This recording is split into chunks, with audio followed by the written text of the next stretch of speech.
Yep, hello. Good evening, mga bossing.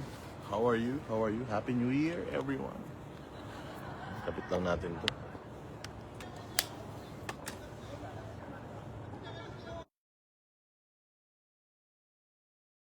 New Year. Mga bossing, kamusta naman kayo? Kamusta ang inyong mga New Year?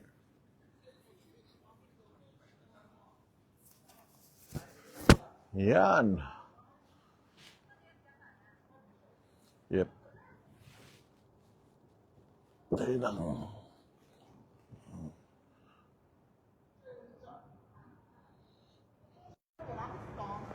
Yes, hello. Magandang gabi sa inyong lahat. Ito na naman, ang inyong pinaka-paboritong fake news peddler sa balat ng Facebook at YouTube. Happy New Year sa inyong lahat. Kamusta naman ang inyong buhay-buhay? Ayan.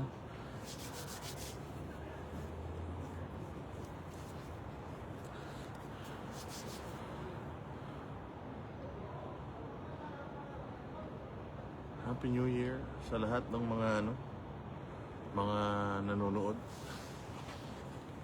Malapit na tayong bumalik sa realidad. Malapit na tayong bumalik sa Pilipinas. Hello kay Spencer Lacalle, Happy New Year. Oh, saya-saya ng saya. Kamusta ang inyong mga New Year? Sinubukan ko kasi meron akong mga biniling mga ilaw dito sa Japan. At ayan, nakakabit ngayon kaya maliwanag. Ganda. Oh, okay siya pang mobile. Okay naman ba yung ating audio? Oo. Shout out kay Cipriano, kay Rona Briones. Anong mga handa ninyo? O kagabi, nung New Year, medyo kasi 1, 2, 3, mga 4 consecutive New Years na tayong nandirito sa Japan, sa Tokyo. Oy, Boss Jack, Sir Jack, uwi na tayo, malapit na, ngayon nga, ang ginawa ko nga maghapon, na kami, nag-impake na kami, kasi marami rin kami mga loose na mga item, so na kami, bumili na kami ng mga extra na maleta para mailagay yung other na mga gamit, mga nabili namin kasi marami akong mga pinamili ng mga bagay-bagay rito. So na tayo, malapit tayong bumalik sa regular programming. Nyo na lang, si Ibanat Bay, siguro mga 2 weeks pa siya dito. Mga 2 weeks or a little less than 2 weeks na lang siya dito.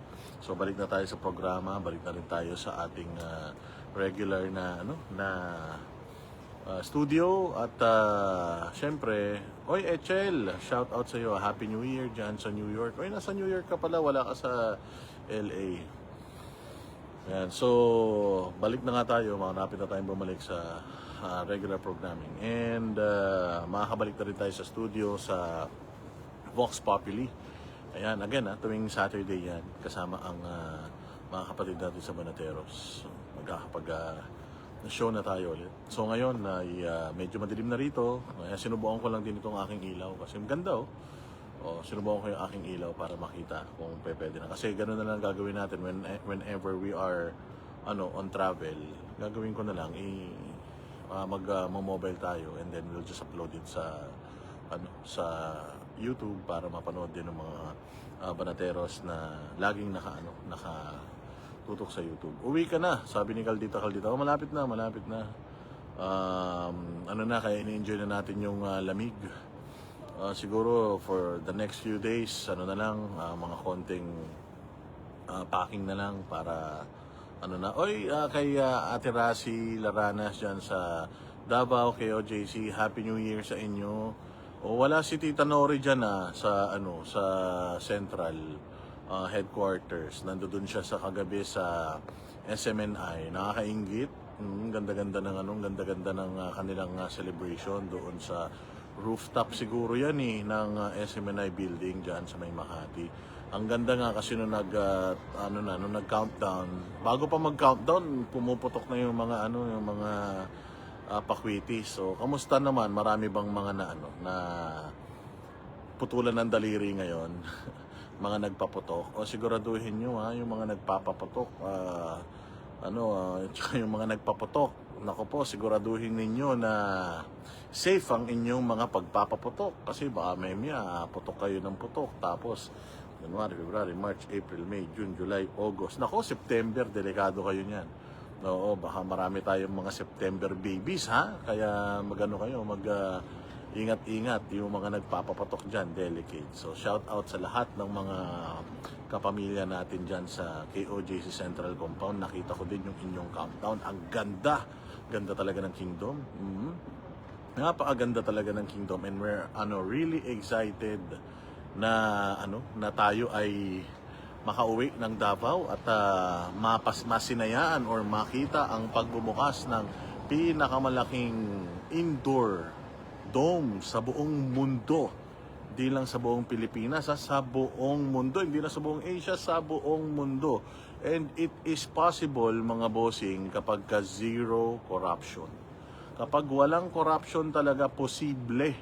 Oo, malaki ang potensyal ng Pilipinas at pinakita yan ni PACQ, ni Pastor Apollo. Pinakita niya yan na posible na magkaroon tayo ng mga state of the art, mga modern construction marvel sa Pilipinas. Yung talino, galing ng Pilipinas, yung ganda ng Pilipinas, yan, pang world class yan. Kaya kung makikita nyo, pag nakita nyo talaga yung opening ng Kingdom na yan, nako, dyan nyo talaga malalaman na posible pala. Meron palang isang lugar sa Pilipinas na pwede nating ipagmalaki sa buong mundo. Imagine, 75,000 seating capacity yan. Not to compete with the INC Philippine Arena, kasi ang lang yata niya, ng kayang i-house yata ng Philippine Arena is 35,000 if I'm not mistaken, or 50,000, I'm not sure. Pero itong Kingdom at 75,000 seating capacity, grabe to. Modern construction marvel talaga ito. At yung planning nito from ground and up, isang utak lang yung nagplano. Although marami ang tumulong para maisakatuparan itong isang pangarap, vision na ito, isang utak lang ang nagplano niyan. Isang utak na hindi kurakot. Isang utak na walang pagnanakaw sa kanyang DNA. Isang leader na magaling na talagang gustong i-showcase sa buong mundo na posible yung zero corruption. Sayang, dinaya noong nakaraang eleksyon, pero hindi magpapapigil. Si Pastor Apollo Kibuloy ay hindi magpapapigil kahit na siya ay nakakulong. Kita nyo naman, tuloy-tuloy pa rin yung mga relief and humanitarian efforts, di ba? Tuloy-tuloy pa rin yung pakikipag-partner sa mga ahensya ng gobyerno para yung Pilipinas ay maayos, malinis. 'Di ba? So napakahusay kahit na ginigipit, kahit na nililimit yung kanyang resources at kinakamkam ang lahat na meron siya, tuloy-tuloy pa rin sa pagtulong dahil maganda ang disiplina ng KOJC, dahil napakaganda ng leadership at napakagaling din noong mga members at mga workers na talagang napakalaki ng tulong para maisakatuparan itong visions ni Pastor Apollo Kibuloy. Hindi lang sa KOJC, hindi lang sa Kingdom of Jesus Christ ang pakinabang nitong kanyang mga vision. So itong kanyang mga ginagawa, mga inisyatibo, hindi lang po yan sa KOJC. Sa ating lahat yan. Oo, may pagmamalaki natin yan sa buong mundo. And by the time na ma-open yung Kingdom of Jesus Christ, Kingdom na yan na 75,000 seating capacity, I am pretty sure maraming mga artists sa ibang bansa na gusto mag-perform dyan. O balita ko yung sound system daw na inilagay dyan, Lamborghini ng lahat ng mga sound system. Kumbaga, yung mga ibang stadiums, Toyota, hindi naman sa mababang Toyota, pero ano lang to, ano lang, parang comparison lang. Parang Toyota yung kanilang sound system, yung sound system engineering netong Kingdom, dahil sa sobrang laki nito, kasi ano yan, Lamborghini daw, Ferrari, ganun daw ang quality niyan. Kaya excited tayo. And balita ko, pag nag-open daw yan, merong 15,000 na choir. Oo, baka yan ang pinakamalaking baka yan ang pinakamalaking choir na magpe-perform sa buong mundo ng sabay-sabay. Oo, ano yan? 15,000 na katao ang tatayo tapos kakanta sabay-sabay kasama yung kanilang mga orchestra. 15,000, grabe. So record breaking na nga, world record na nga itong napakalaking indoor arena na ito, baka maging world record pa yaang choir nakakanta dyan. So we are really excited, and I know and I feel na itong year na to, 2026, may isa sa katuparan na natin yan. Oo, dasal lang sa lahat ng mga members ng KOJC. Again, I'm not a member of KOJC, but I am proud that I'm with them sa lahat ng laban nila. I'm proud that I'm with them sa lahat ng mga visions, mga nais nilang gawin sa bayang Pilipinas. Malay mo naman, di ba?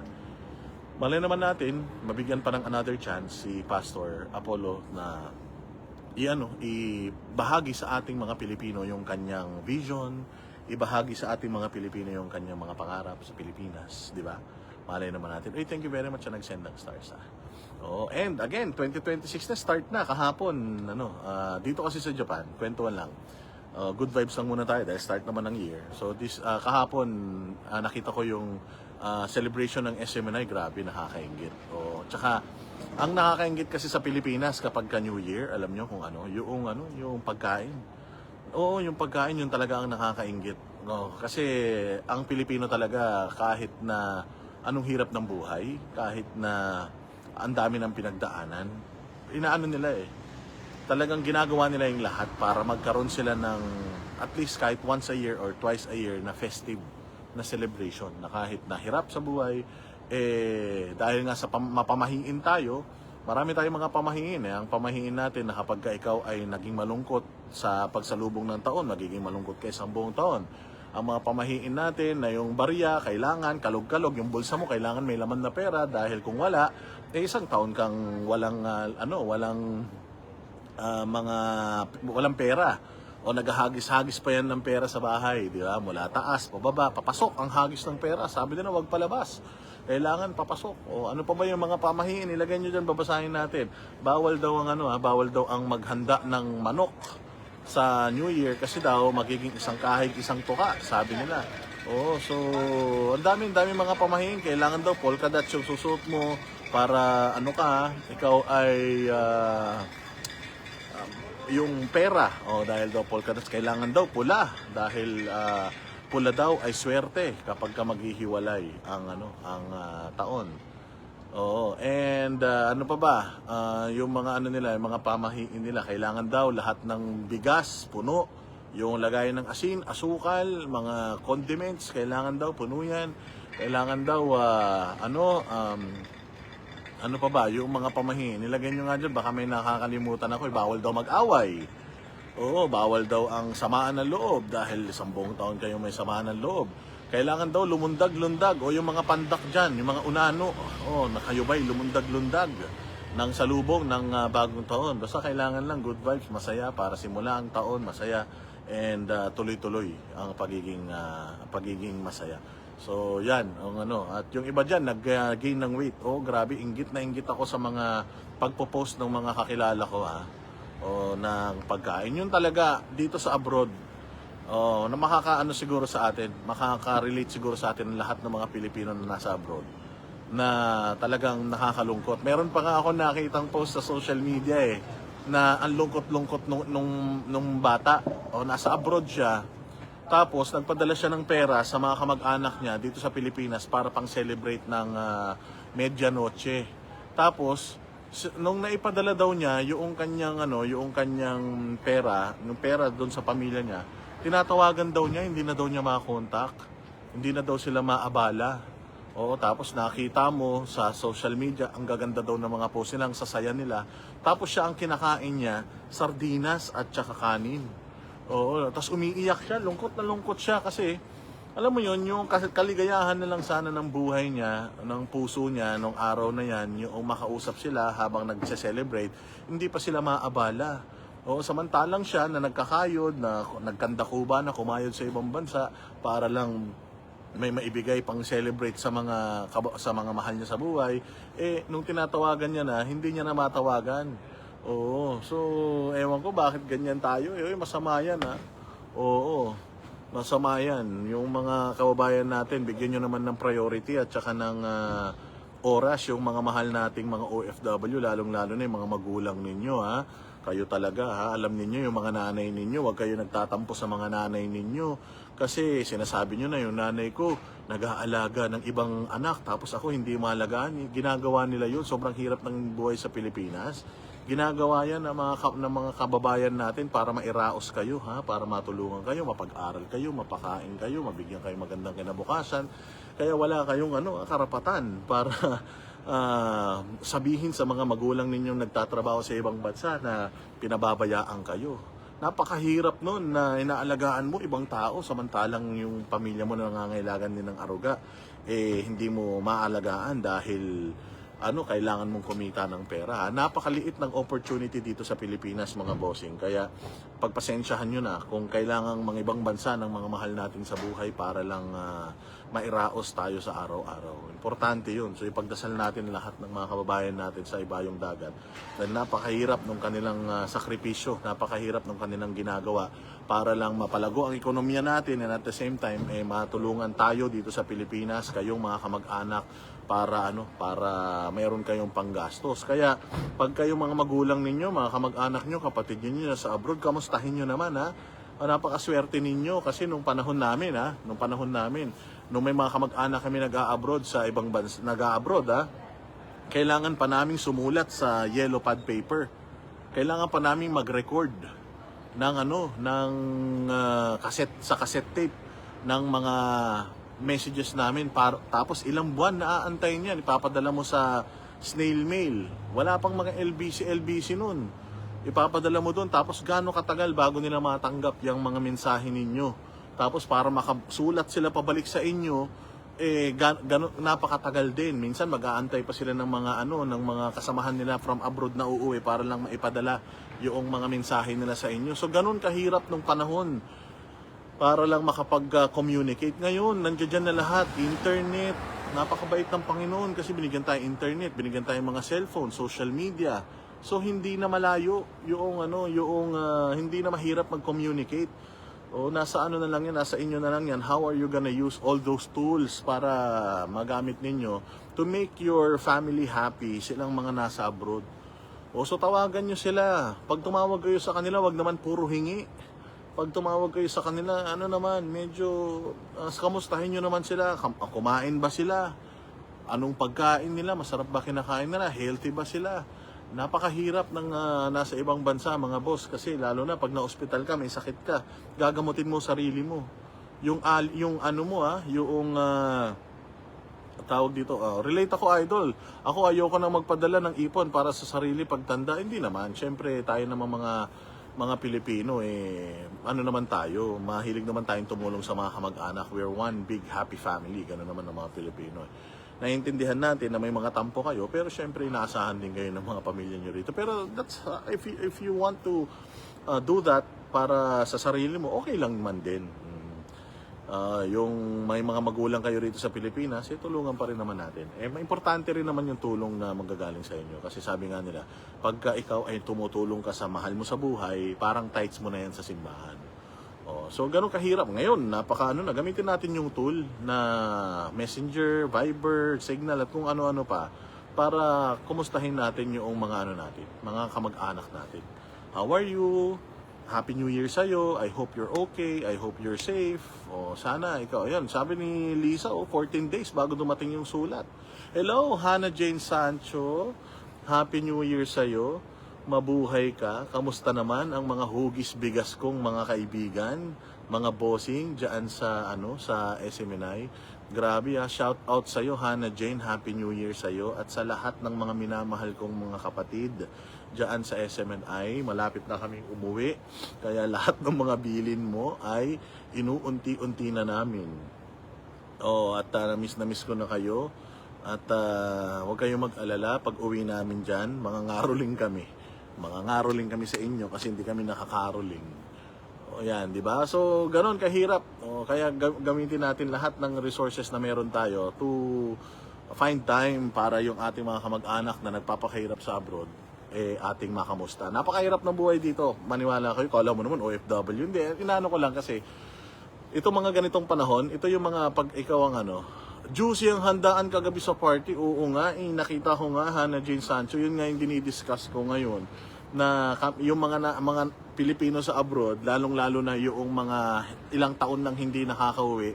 Ito yung mga panahon na ayaw nilang dumating Itong Pasko at bagong taon, ayaw nila nito.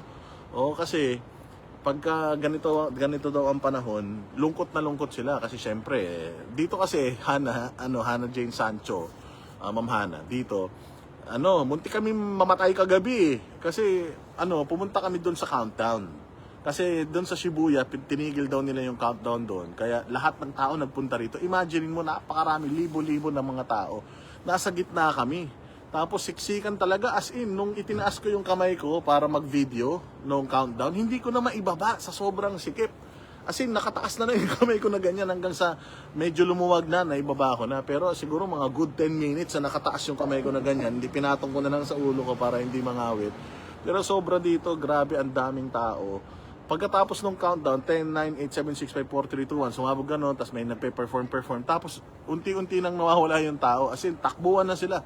Hinahabol na nila yung trend pabalik sa kanilang mga lugar. Ganun lang ang New Year dito. As in, walang paputok, walang mga magarbong handaan, wala. Kasi yung mga Japanese pala, 27, wala silang Pasko 27, wala silang pasok, pero in-spend daw nila yung holiday na yun, 27, 28, 29, 30. In-spend daw nila yun pag naglilinis daw sila. So general cleaning. Kaya mga ganitong panahon daw, ang mga Japanese, most of the time yung mga traditional daw ng mga Japanese, kailangan daw masikatan sila ng araw nang nandoon sila sa templo. Kaya merong meron diyan sa may Asakusa, yung isang malaking templo diyan. Karamihan ng mga Japanese na mga traditional nandoon sila. So they're spending their New Year sa templo. Kailangan daw yung unang liwanag nandoon sila sa templo. Iba-iba rin pero yun nga dito wala talaga. Sabi ko nga sa iyo handa ako kahapon. Pumunta kasi sobrang puno dito, so pumunta ako sa Koreatown. Meron sila doon paan ng manok. So sobrang miss ko na yung pagkain sa Pilipinas. Nag-order ako nung paan ng manok. Walang iya, sabi ko, hindi kaya ako malasin ito kasi bawal ang manok, isang kain, isang tuka, lalo na yung paa pa ng manok yan. So, yun talagang inggit na inggit ang mga Pilipino. Yung sa handaan, nakita ko yung handa ng SMNI. Grabe talagang juicy.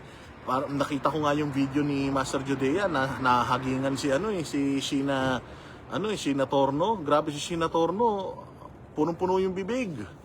Talagang ang laki ng pisngi Sabi ko, akala ko ba hugis bigas na tong si Sheena Torno. Pero grabe, ang sarap ng mga pagkain. Tapos nagpadala din yung nanay ko nung handa nila. May menudo, may Shanghai, may spaghetti, tapos may inihaw na liempo. Alam mo yun, may bangus na relleno. Grabe, nakakamiss yung pagkain sa Pilipinas. So imagine ninyo, yung mga kamag-anak nyo na nandirito, na nagpadala sa inyo ng pera para meron kayong panghanda. Tanungin nyo kung anong pagkain nila sa New Year. Wala. Pagkain nila, noodles. Dito sa Japan, ang tradition, noodles. Kailangan daw, kumain sila soba. Kumain sila ng noodles. Yun daw ang, kaya sobrang haba ng pila ng mga raminan dito.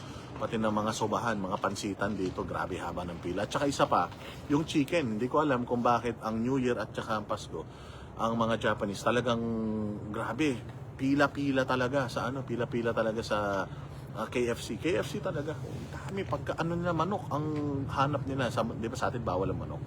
Oh, so grabe ang hirap na inaabot ng mga Pilipino dito. Meron ditong sikat na yung pinuntahan namin na sikat na Filipino restaurant dito, yung Ihawan. Grabe, punong-puno rin mga Pilipino nag-party dyan.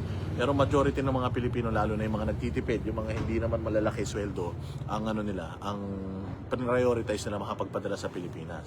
May nakita nga lang ako na mga posts na nung nakapagpadala na daw sila sa Pilipinas, tinatawagan nila, hindi na daw nila makontak. Noong kailangan ng panghanda, tumawag sa kanila, hindi pa man daw sila kinakausap kung kamusta buhay nila, kung buhay pa ba sila, humihingi na ng pera panghanda. Noong napadala na daw nila ng panghanda, nung tinatawagan na nung nagpadala ng panghanda, wala na. O meron pa nga yung isa na umiiyak, kumakain ng sardinas at saka kanin, yun lang handa niya sa New Year. So, balik lang natin yung tribute sa ating mga kababayan na nagtatrabaho sa ibang bansa, lalo na yung mga nagpo-provide sa inyo, mga good provider naman. Find time to ask them how they are, how's their New Year, o kung okay ba sila, may sakit ba sila, matino ba sila, nakatulog ba sila, nakakapahinga ba sila. O hindi yan mahirap gawin, lalong-lalo na ngayon. Meron ng messenger, meron ng internet. Dati, pag tumawag ang nasa abroad, sa Pilipinas, ang laki ng bayad.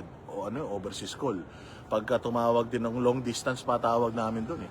Pag tumawag naman yung dito sa Pilipinas, ganun din, napakalaki din ng bayad. So ngayon, dahil mababa na, wala nang masyadong binabayaran, tawagan niyo yung mga kamag-anak ninyo. Ako, mabuti na lang, I'm privileged.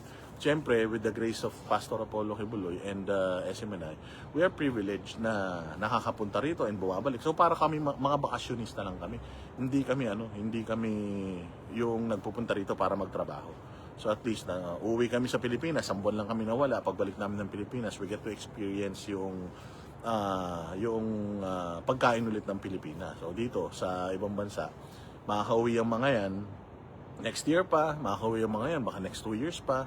Diba? Napakahirap ng buhay. Hindi na kita napansin. Saan ka doon? Maraming tao sa Kabukitcho. Sa Buenos, sa Shibuya. Hindi. Diba? Anharot, shout out sa'yo. Happy New Year. Hindi biro ang pinagdadaanan ng mga OFW. Totoo yan. Hindi talaga biro ang pinagdadaanan ng mga OFW dito sa ibang bansa. Kasi pag may sakit ka, hindi ka sasamahan ng amo mo sa ospital. Hindi. Sarili mo o yung dadalhin mo sa ospital. Pagka kaya mong pumunta ng ospital, kapag hindi mo kaya, yes, true, Boss Lee, chicken ang handaan, or soba, or sukiyaki, very lucky sa Japan. Ako, kinain ko kagabi yung paan ng manok na maanghang, visit ng mga Koreano to. Pag naglagay ng pampaanghang, kala mo, ayaw ipakain yung manok. Ikaw naman ang bumili, ikaw naman nagbayad, ayaw ipakain, sobrang anghang. Pero inubos ko pa din. And ayun na nga, napakasaya din ng I get to celebrate with Banat by yesterday. Pero nag-dinner lang kami, and after dinner, nagkaiwalay na kami.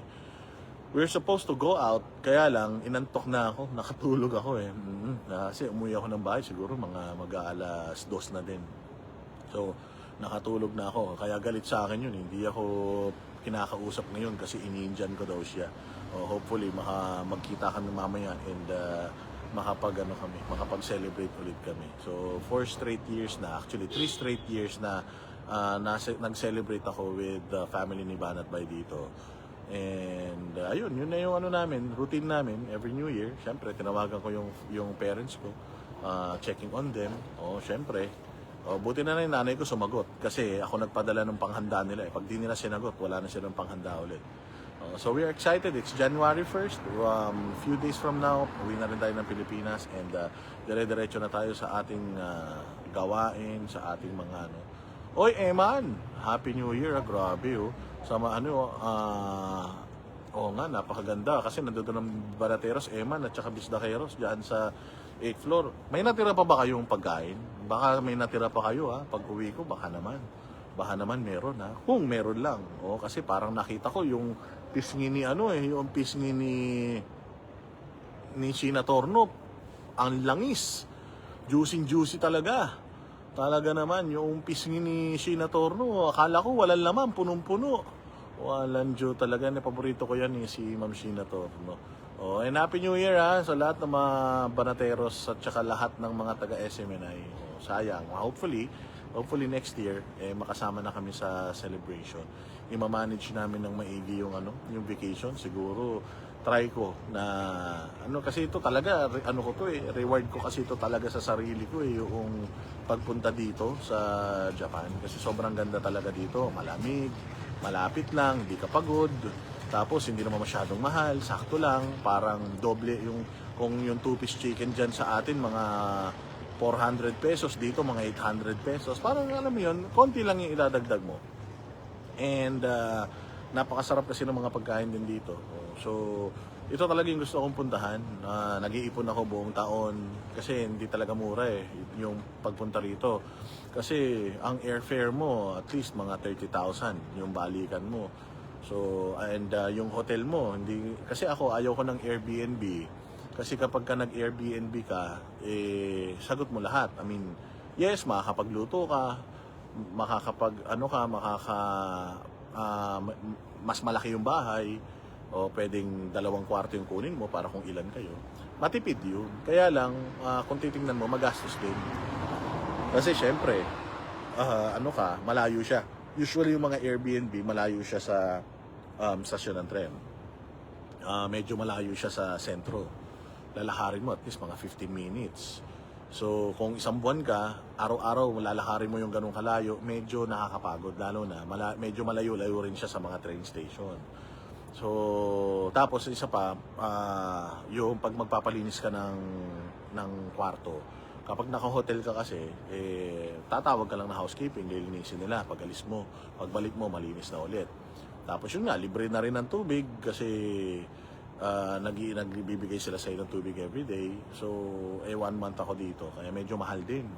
Mahal din yung at least dito sa Tokyo, ang per night dito at least mga 10,000 pesos so kung kung 1 month ka, so times 30, 10,000 pesos times 30. So, 300,000 na kagad yun. Pero, yun nga, pinag-iipunan naman natin yun the whole year. Talagang we're saving, nagiging tayo, matipid para regalo natin sa sarili natin na pagtungtong ng December, talagang pupunta tayo rito kasi unang iniiwasan natin Christmas rush, yung traffic pag December. Pangalawang iniiwasan natin pag December yung mga inaanak natin, tsaka yung mga yung mga mahilig na hindi ka kilala buong taon, tapos pag Pasko kilala ka na kasi mamihingi na pamasko. Yan ang iniiwasan natin, yung mga mamasko. Pero syempre, pag si Eman, tsaka si Sheena, tsaka si Hana ang mamamasko, kailangan kaya nakaraan merong virtual caroling yung KOJC, yan napanood natin. At yung KOJC sa sa KLC sa Hong Kong, nag-caroling din sa atin through Messenger. Kaya nakakatuwa Grabe. So yung ginagawa natin, pinag-iipunan natin to the whole year. Kami ni Banat Bay, ganun talaga.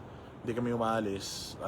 Yung mga alis natin previously, this year or last year, lahat yan puro business trip yan. Care of SMNI yan. So itong alis natin na to, talagang natin, pinag-ipunan natin to. Hindi ko gustong pumunta sa ibang bansa, dito lang kasi 4 hours lang dito ka na, malamig. So talagang malayong malayo talaga sa Pilipinas yung Japan na hindi ka masyadong mapapagod. So grabe, napakaganda dito. And we are looking forward next year ulit, mag-iipon tayo ulit para next year meron ulit tayong pangtustos sa ating bakasyon dito. Nakatipid ako ng bahagya, gawa ng 1 meal a day ako so minintain ko yung OMAD.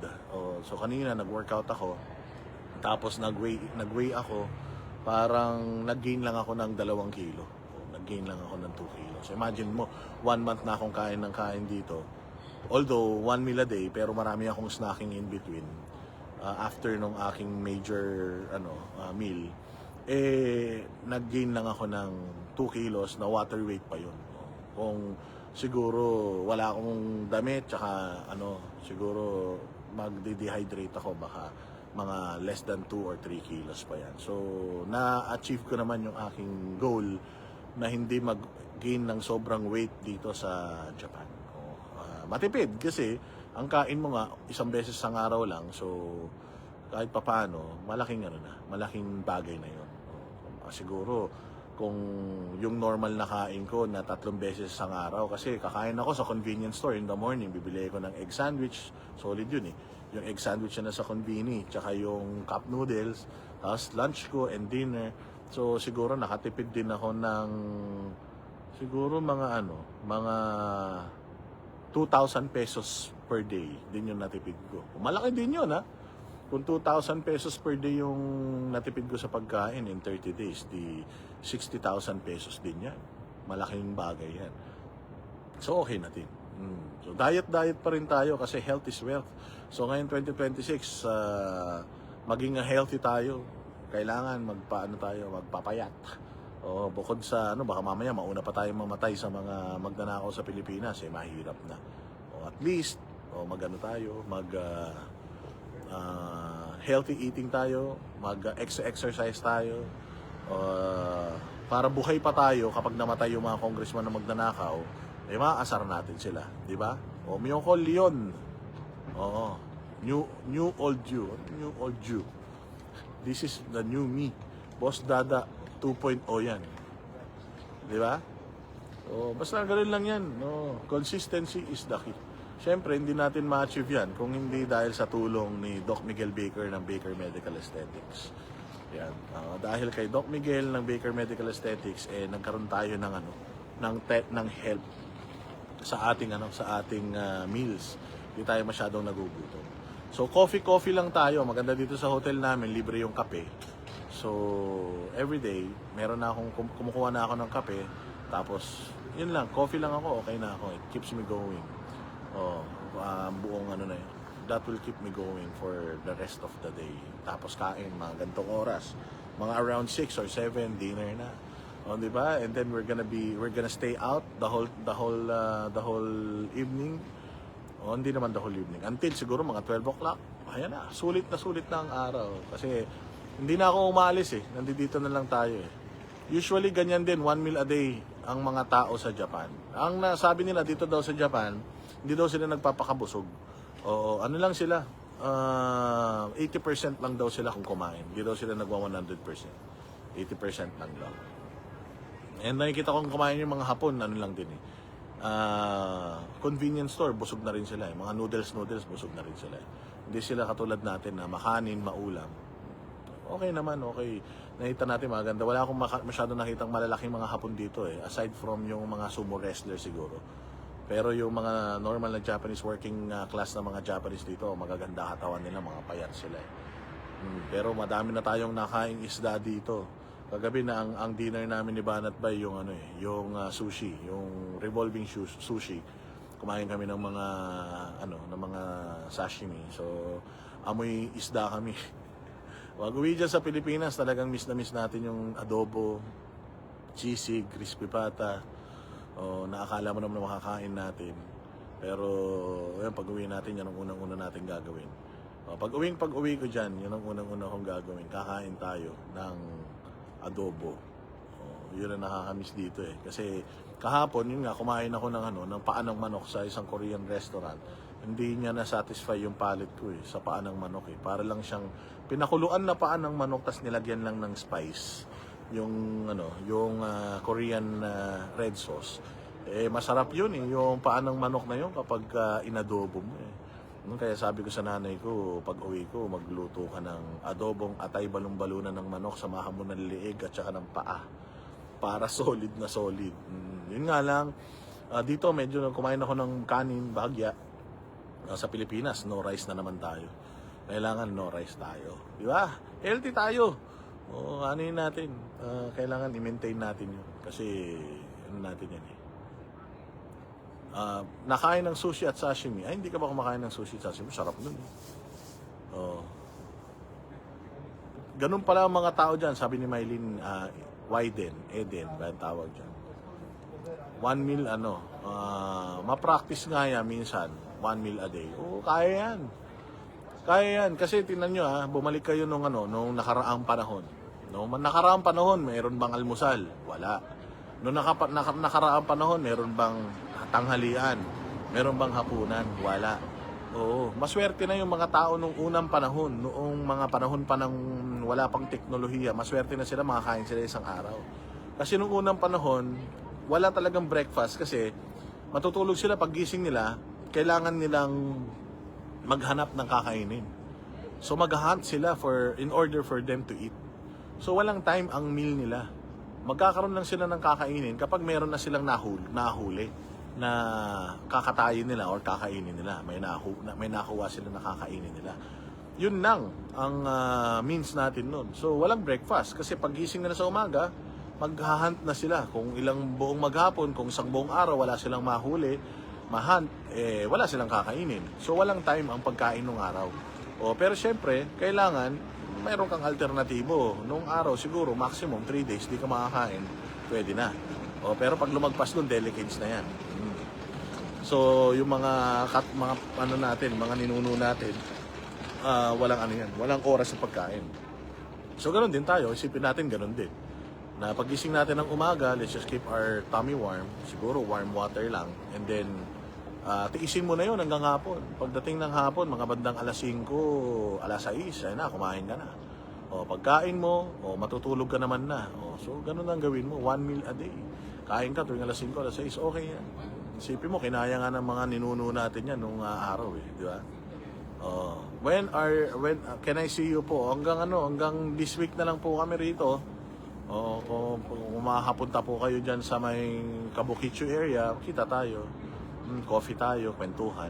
Kasi may pinost si Doc Lorraine Badoy na isang Pilipino na family sila, I think Pilipina na may mga kasama siyang anak. Nandiyan daw sila sa may Shinjuku area, paikot-ikot daw sila sa Shinjuku area. Tapos nakita daw nila si Doc Lorraine Badoy. So tinawag daw nila, tapos umangiyak-ngiyak pa nga daw, nagpa-picture kay Doc Lorraine Badoy. Tapos sabi daw niya kay Doc Lorraine, I'm hoping na nagpapaikot-ikot kami dito kasi I'm hoping makabanggaan namin or makita namin si Banat Bay at saka si Boss Dada. Kasi ang alam ko nandito lang sila sa Shinjuku. Opo, nandito lang kami sa Shinjuku, paikot-ikot lang kami. So nagpaikot-ikot daw yung family na yun. Hindi kami nakita. Nalungkot ako kasi pwede naman po kayo mag-message sa akin sa messenger, message lang kayo na nandito kami, boss, di ba pwede ka naming makita. Okay lang man yun, magkita tayo dyan, mag-coffee tayo, kwentuhan lang saglit. Tapos na tayo, uwian na, di ba? Pwede naman yun. Wala naman pong problema. Basta lang po kayo, mag-message lang po kayo sa amin, magkita-kita tayo. Habang nandito pa. Si Banat Bay, nandito pa yun. Si Banat Bay medyo, talaga, pag nandito kasi nag-i-enjoy yan mahirap siyang makakita dito. Ako, wala man akong ginagawa, dito lang ako sa area ng Kabukitsu. Pag nagpunta kayo dyan sa Godzilla, yung Godzilla head, dyan, kita na tayo dyan. Kasi meron isang OFW, isang Japanese Pilipina dito, yung si Snowy. Nagkita kami, kasama niya yung anak niya. Ganun din ang ginawa niya, nagpaikot-ikot lang daw sila until nagkabanggaan kami. Paglabas ko ng restaurant, nakita ko sila, sumigaw sila, Boss Dada, tapos yun, nag-coffee kami. Ganun lang, mag-ano lang tayo. Kasi wala kaming official meet and greet dito Kaya, kasi hindi, nandito kami para mag-unwind. So, pagka may time kayo, nandito pa kami, message lang kayo, basta available, go tayo. Walang problema yan, di ba? Basta available tayo. Ayun nga. So, ngayon ay mag-aalas 6 na. Ayun lang, nagkwentuhan lang tayo. Good vibes lang muna tayo itong itong first day of the year. Good vibes lang tayo, huwag tayong masyadong mainitin ang ulo. Pagbalik natin ng Pilipinas, bukas, banatan natin ulit lahat ng demonyo sa Pilipinas, lahat ng magnanakaw, kawatan, sindikato, mga demonyo Satanas, Judas, Barabas, Estas. Di ba? Hindi nagpapahinga ang kasamaan, kaya hindi rin tayo dapat magpahinga. Bigyan lang natin sila ng konting panahon.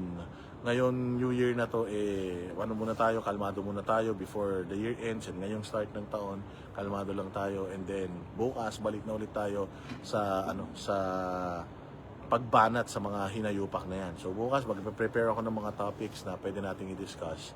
Ganito lang muna yung live natin kasi niligpit ko na yung vlog ko, niligpit ko na. So sabi ko mag-mobile muna tayo. Then I'll also upload this to YouTube para mapanood din ng mga kababayan natin na nagre-replay, mga team replay. So again, maraming salamat. Happy New Year to everyone. Sana maging prosperous, healthy, and maging maging productive itong year na ito para sa ating lahat and sana para sa bayang Pilipinas.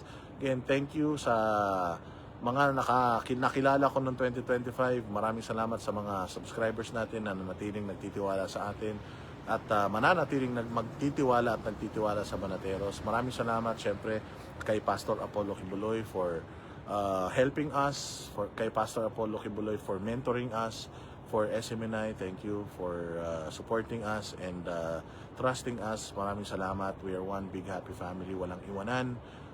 Thank you very much sa inyo. Happy New Year. At sa mga makikilala natin this 2026 at sa mga makakalaban natin na mga kawatan this 2026, humanda kayo dahil walang katapusan. Hanggat hindi natatapos ang pagnanakaw sa Pilipinas, wala rin katapusan ng ating pagbatikos. Okay? So, para sa Diyos at Pilipinas nating mahal, Boss Dada TV, Happy New Year!